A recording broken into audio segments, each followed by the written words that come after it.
Voici les rares canuts qui existent encore. Ils travaillent chez Tassinari et Châtel. Depuis plus de 3 siècles, cette vénérable maison perpétue la tradition de la soierie lyonnaise, grâce notamment à ses métiers à bras. Toutefois, seule une infime partie de la production est fabriquée dans cet atelier. Ici, on va fabriquer vraiment ce qui est exceptionnel, c'est-à-dire les brochets, les brocarts, les velours de gêne, ce que la technologie ne permet pas de faire autrement.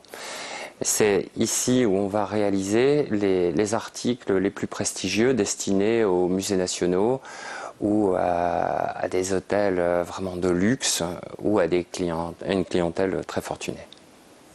Napoléon, Louis XVI ou Catherine de Russie, la maison a fourni toutes les cours royales et impériales. Aujourd'hui, ses principaux clients sont l'Élysée, le château de Versailles ou la Maison Blanche. Ces archives constituent un véritable trésor avec quelques 100 000 documents, parmi lesquels des pièces très prestigieuses. Ici, nous avons un damas qui a été réalisé pour la Maison Blanche à Washington, donc très utilisé par Barack Obama. Ici, nous avons le brocart de la chambre de Louis XVI. C'est un brocart 27 couleurs utilisé en fil d'or. Ici, la chambre de Louis XIV à Versailles.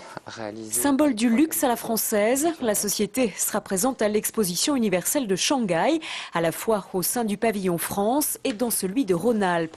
L'occasion de présenter son savoir-faire en Chine, le berceau de la soie. On souhaite, oui, séduire le marché chinois. On souhaite lui montrer que nous faisons et nous réalisons des produits exceptionnels sur des marchés qui ne sont pas exploités par les Chinois eux-mêmes. Ce n'est pas une gageure de présenter du textile à Shanghai. Ce n'est pas une gageure. On ne présente pas la même chose, on ne fabrique pas les mêmes choses. On est véritablement sur un savoir-faire très particulier. Et en clôture de l'Expo universelle, en octobre, une semaine de la soie réunira au sein du pavillon rhône-alpin tous les soyeux lyonnais. Une vitrine exceptionnelle pour un savoir-faire unique au monde.